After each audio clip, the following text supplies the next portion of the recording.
Evan, ano yung detalye dyan sa ginagawang UNTV Public Service Forum?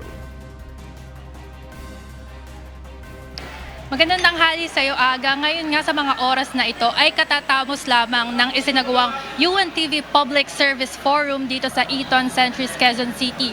Ang forum na ito ay sa pangunguna ng ating Kuya Daniel Razon, ang CEO and President ng UNTV BMPI Incorporated.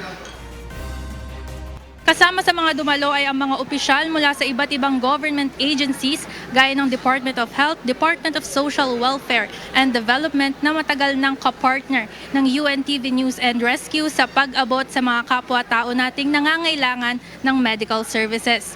Present din dito ang ilang patient groups tulad ng Kidney Transplant Association of the Philippines na kasama rin ng UNTV sa mga advokasya nito na makapagbigay ng serbisyong medikal.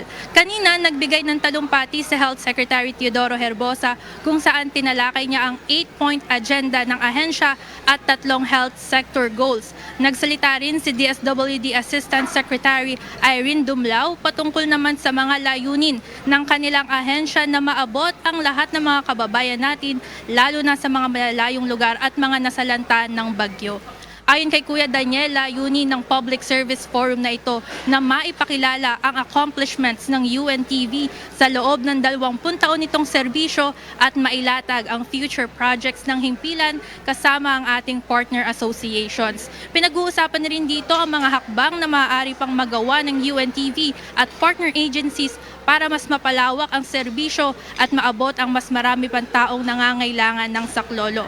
Kasama rin sa mga inanunsyo ni Kuya Daniel Razon ang planong pagkakaroon ng charity centers sa buong bansa at kung paano ito maisasakatuparan sa awa at tulong ng Diyos sa mga darating na panahon.